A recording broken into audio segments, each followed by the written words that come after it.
This is every Spanish verb tense, and today we're going to dive into each one, learn how they're conjugated, and how they're used in everyday conversation. For the purpose of this video, I'm going to assume that you already know that all Spanish verbs before they're conjugated end in either AR, ER, or IR. All right, let's kick things off simple with the present tense. Throughout this video, we're going to primarily use these three verbs to look at conjugations and examples of when to use each verb tense so that we can kind of focus what we're talking about. And this here is the conjugation table for these three verbs in the present tense. There's a consistent pattern that we can notice across all AR, ER, and IR verbs. For the I form of verbs, you have to remember this letter O. It always goes at the end. For the U form, you need to remember the letter S. For the he, she, it, or usted form, usted is a way of saying you, but it's more formal. You don't have to remember anything really. It doesn't get an extra ending. For the we form, it gets this mos, and for the they form, it gets an N. This is a consistent pattern we will notice across all of the verb tenses and their conjugations. Something you may have noticed though is that IR verbs really wish that they were ER verbs. Except for the we form, they're conjugated exactly like ER verbs. Now, as far as using the present tense in everyday conversation, you can use it exactly like you would the present tense in English. For example, I speak English. Yo hablo inglés. And because the pronoun implies the conjugation, you don't have to say the pronoun. So you can just say hablo inglés, right? The O means like yo hablo inglés. I speak English. Though there are some situations where it's more natural to native speakers to use the pronoun, and we'll talk about that as it comes up. An important quirk I want to note about the present tense though, is that sometimes in Spanish, you will use the present tense to mean the future. If I am about to do something, okay, it's going to happen soon, very soon, then a lot of times in Spanish, you will use the present tense. For example, let's say I tell you that I will call you in 20 minutes. In English, I said I will call you. That will is an indicative of the future tense. But if you translate this sentence to Spanish, you can just use the present tense and it feels way more natural. Te llamo en 20 minutos, not te llamaré en 20 minutos. I suppose you can say that, but it's way more natural and common to say te llamo en 20 minutos, which would translate to I call you in 20 minutes, which obviously sounds a little unnatural in English, but this is the way it is in Spanish. Next up, let's talk about the present progressive, in other words, ing verbs. For example, I am talking, you are learning, and so on. In Spanish, this ing ending will become ando for AR verbs or yendo for ER and IR verbs. So this is what the conjugations look like for our three chosen verbs, hablar, aprender, and escribir. Now for the I am part, or like the you are, we are, okay, that's the verb to be. And in this case, in Spanish, you're going to use estar. Always you will use estar for when you want to say an ing verb. This is that conjugation table. And once again, we see that same pattern. For the I, or in Spanish, the yo form, it's that O. In this case, it's an OY. It's slightly irregular. The U form gets an S. The he, she, you formal it form gets nothing. The we form gets the mos, and the they form gets the N. One quick note about this verb tense though is that sometimes you'll just use the present tense form of the verb instead of when in English you would use the ing form. Let me give you some examples. These are the three biggest examples I could think of that you will frequently hear out in the real world. The verb for to do is hacer. Okay, so the you form, right? We already learned the present tense. For the you form, it's that S, right? So what are you doing is ¿qué haces? You would think it'd be ¿qué estás haciendo? And you can say that, but honestly, more commonly, you will hear ¿qué haces? Pero ¿qué haces? Same thing with what are you talking, like what are you saying? Like what are you talking about? ¿Qué dices? Pero ¿qué dices? Or like who are you talking to, right? In English, we're using that present progressive, the ing, who are you talking to? But in Spanish, it's just ¿con quién hablas? All right, let's talk about the future and conditional tenses. In English, this is when you will, future, or would, conditional, do something. Lucky for you, these two tenses are the absolute easiest tenses to learn in the Spanish language. Let's first focus on the conditional tense, aka when you would do something. Spanish does not have a word specifically for would, okay? It's just another conjugation. More specifically, you need to remember this construction, ia. Here's the conjugation table for our 3 verbs, and you will see that this ia gets added at the very end of the infinitive form of the verb. AKA, you don't get rid of the AR, ER, or IR. Like, it's not really getting conjugated. This ia and its various forms are getting tacked on to the end of the verb. And lucky for you, the conjugation is the same whether it's an AR, ER, or IR verb. So if I say you would talk, hablarías. You would learn, aprenderías. You would write, escribirías. It doesn't change. Quick note though, the I form and the he, she, you formal form have the same ending, which might seem confusing, but you use context clues in conversations to know what someone is talking about. And again, like I said with the present tense, you will notice this consistent pattern, okay? With the you form, it gets that S. The we form gets that mos. The they form gets that N added to it, okay? This will be consistent throughout all of the verb tenses, luckily for you. Now for the future tense, if you will do something, it gets these endings for AR, ER, or IR verbs. Again, it's just these simple things that are getting added to the end of the infinitive form of the verb. So you do not have to get rid of the ER, AR, or IR part of the verb. And with will verbs, there is a distinction between the I form and the he, she, it, you formal form. Okay, you got e for the I form or a for the he, she, you formal, it form. Now, a quick note on pronunciation, okay? Those accents you see are super important, okay? So here it says hablaré. It's not hablare, it's hablaré. It's not aprenderán, it's aprenderán. Don't mess that up. All right, with the easy verb tenses out of the way, we can get in our DeLoreans and begin our descent into the past. In English, there are 3 main ways to express that something happened in the past. Either it happened, it has happened, or it had happened. Unfortunately for you, Spanish has 4 ways to do this, okay? In the context of it happened, it gets split into 2 branches, okay? Either it happened a defined amount of times or an undefined, unknown amount of times. And then the has happened or had happened, that stays the same, nothing new there. But this simple it happened part that gets split into 2 branches, we need to talk about it because this is one of the most difficult parts of learning verb tenses. When something has happened for a defined, known amount of times, that is called the preterite past tense. These are the preterite conjugations for each of our verbs, and you will again use them when you know exactly how many times something happened. You might notice right off the bat that ER verbs wish that they were IR verbs, okay? So the tables have turned from the present tense. AR verbs think they're special though and follow a slightly different pattern, though you can notice some similarities across all of them that help you remember. The IR form changes to just 1 letter with an accent. The U form gets this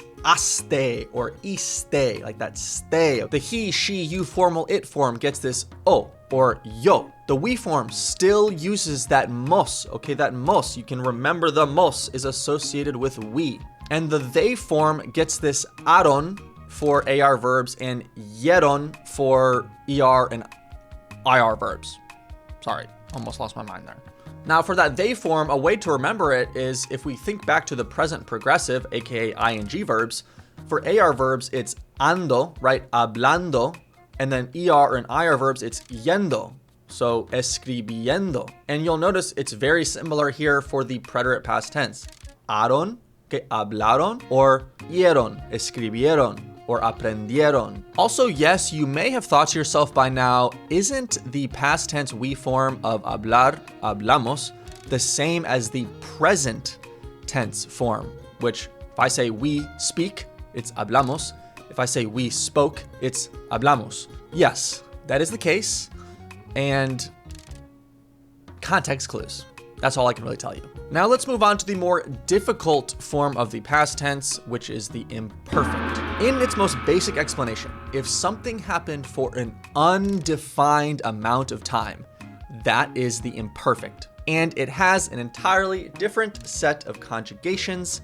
I'm so sorry. Main things of note on these conjugations is that for the AR verbs, you need to remember this like aba, okay, thing. Hablaba, hablabas, hablabamos, hablaban, right? And again, the they form gets that N, the we form gets that mos, the U form gets the S. So these patterns keep repeating. And yes, that I form and the he, she, you formal it form are the same. Again, context clues will get you through. And then the IR and ER verb endings for the imperfect past tense. Okay, remember this ia, okay?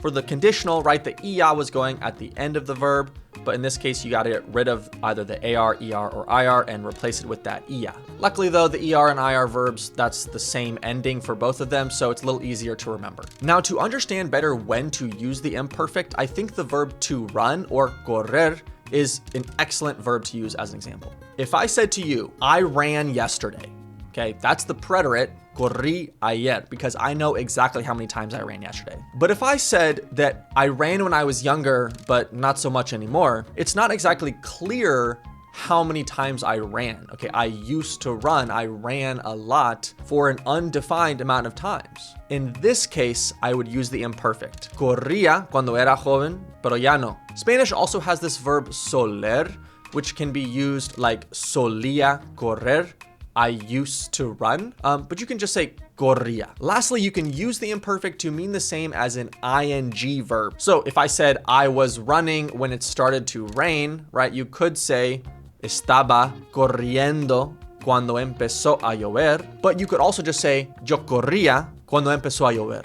Either one is fine. Now, while we're here talking about ing verbs in the past tense, it's important for me to mention that yes, you'll see here we used estaba, which is the imperfect form of estar. Remember, we always use estar with ing verbs in Spanish, and generally, most of the time, you are going to use the imperfect form of estar when you're saying an ing verb in the past tense. Not that you'll never use the preterite for estar in ing verbs, just that the vast majority of the time, it will be the imperfect. Now, there are some common phrases where you always use the imperfect form of the past tense, even though maybe you wouldn't think that you have to. So let's cover those. First up, when you're telling someone how old you were, right? You're telling a story and you're telling them how old you were when something happened, you always use the imperfect. Cuando tenía 15 años, empecé la secundaria. Now, obviously, we know how long you're 15 years old. When you were 15, you were 15. It seems like because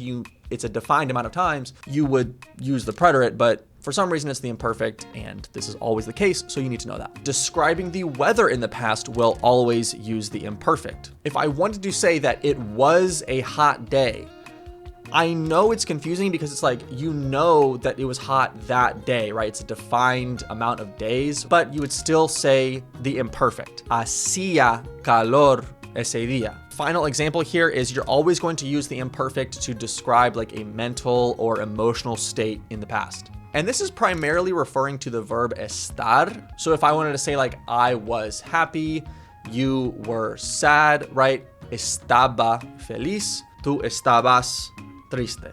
Now, because the preterite and the imperfect and their differences is a never-ending spiral of exceptions, we do need to talk about this one and very important nuance between the two of them. Because unfortunately for you, there are times when the same verb, whether it's conjugated in the preterite or imperfect, its intrinsic meaning changes. I'm sorry. I wish it wasn't like this. Luckily for you though, there's only a very small set of verbs that this happens. Unluckily for you though, they're all irregular. These are the verbs I'm talking about, and these are their differences in meaning, whether it's in the preterite or imperfect. I won't go into all of them right now, but let's just take a look at this one, saber. The preterite of saber, it more means to find out. So it is irregular in the preterite tense, and so it'd be yo supe. So for example, if I said, I figured out what happened, like almost like I learned what happened, you would say yo supe lo que pasó. Now, speaking from experience in this case, a lot of times people will just say, use the verbs darse cuenta or enterarse, which literally translate to like to figure out, to find out. Now, the imperfect of saber, right? Sabía, sabías, sabía, sabíamos, sabían. That does just mean like to know in the past tense. Now, the only way you would have known that darse cuenta or enterarse is more commonly used is if you had exposure to native speakers and you are regularly engaging in conversation. So you're hearing how native speakers naturally say things. Many of us, though, do not have access to native speakers in our daily life. So what do? Well, you go to the internet and you use a service like Worlds Across, which is the sponsor of today's video. In its most bare bones explanation, Worlds Across is an online platform that pairs you with native speakers who also have experience tutoring and teaching Spanish.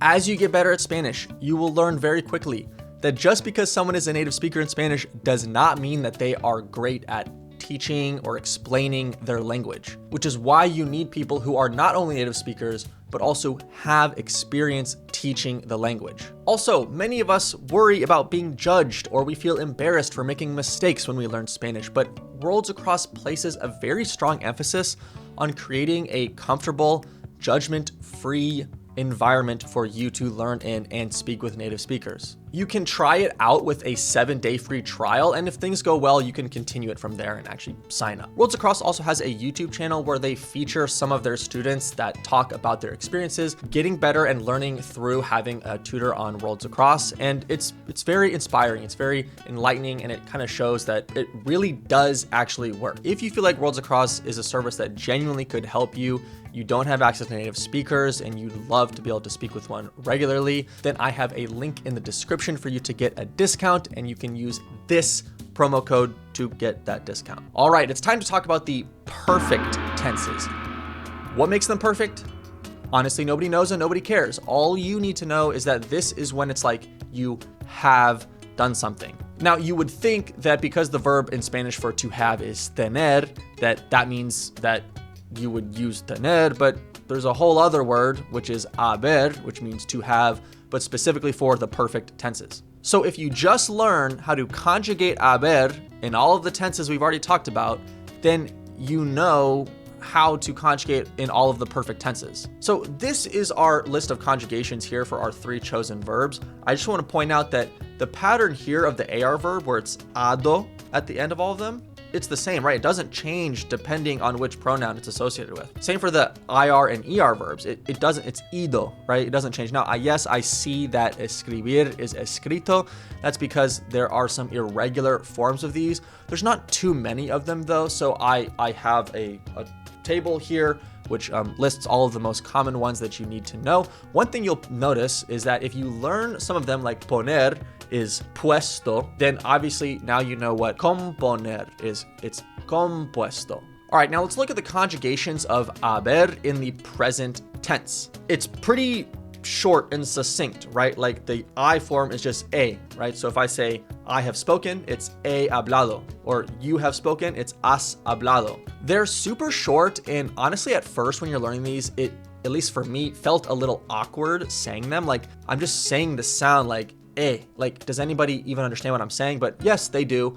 This is a part of the language, and it is what it is. All right, now let's talk about the past tense of haber. These are the preterite and imperfect conjugations for haber. When you are saying sentences like, I had done something, you had spoken, you will always use the imperfect. Now, the preterite side of this conjugation table, you will still use for things like when there's a weather event. Okay, I'm not gonna go into it all right now, but basically haber can also mean like there are or there was. So if you say there was a tornado, you would say hubo un tornado. But we're not talking about that right now. We're talking about the perfect tense. So let's keep going. And then these are the conjugations for if you will have done something, like I will have spoken, they will have written, okay? Pretty straightforward. And then this is the one for the would verbs. Not that complicated, and you'll notice that it's basically lined up with our normal future and conditional tenses that we talked about earlier.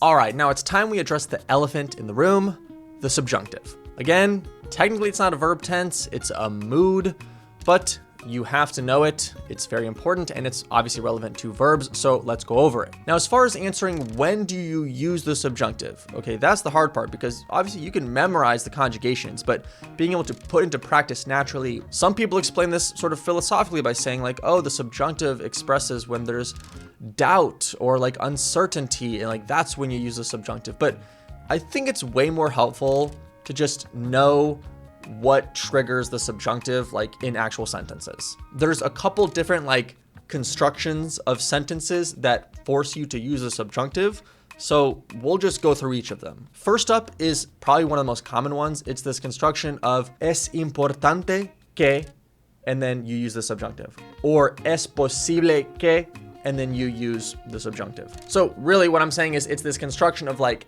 es, adjective, que, subjunctive. Now the caveat to this is if you use an adjective in this construction that implies like certainty, like if you literally say like it's certain that, es cierto que, then you don't use the subjunctive, because yes, the subjunctive does imply doubt or uncertainty. It's certain, right? There's no doubt. So you use the regular form. Next up is if statements. That's a huge one for subjunctive. If you were to go to the party, it would be a lot of fun. If you went to Antarctica, it would be cold. So that verb after si is going to get the subjunctive. There's a lot of these triggers sort of that force you to use the subjunctive. This is a table that I put together that covers some of the biggest ones that you need to know. One I want to point out though is para qué. That's a huge one, right? If you want to say like, oh, just so you know, or like, so you know, para qué, and then subjunctive of saber, which would be sepas. So para que sepas. For the present tense, everything gets sort of flipped on its head. AR verbs wish they were ER verbs. ER and IR verbs wish they were AR verbs. Now for the past tense, okay, we have these conjugations, right? Luckily for you, there is no distinction between preterite and imperfect. In the subjunctive, it's just this. It's the subjunctive past tense. The thing to remember here is for AR verbs, you got this like ara construction. So like hablara, hablaras, habláramos. Then for ER and IR verbs, you have this iera construction. So like escribiera, escribieran, aprenderían, aprendieran, aprendieran. And then these are the conjugations for the verb haber, which again, that's your perfect tense. So that's when you use verbs like you will have learned. This is the conjugations for the subjunctive. And the very last thing I want to touch on is irregulars. You'll notice that I mentioned irregulars throughout this video, but it was not really a focus of the video. There are a lot of irregular verbs in Spanish. It's kind of hard to categorize all of them. And so I really just recommend that as you're learning Spanish, as you go about your day and you're asking yourself like, oh, how would I say this in Spanish? Just look things up on the spot and you can figure out which ones are irregular as you go. Sitting down and trying to like memorize every single irregular verb and how it's irregular and all the like just start putting it into practice. Use Spanish in your daily life. Get a service like Worlds Across that we talked about earlier, and that will greatly help you understand and remember these irregular verbs. And that's all, folks. Thank you for watching. I hope you learned something, and I'll see you in the next video.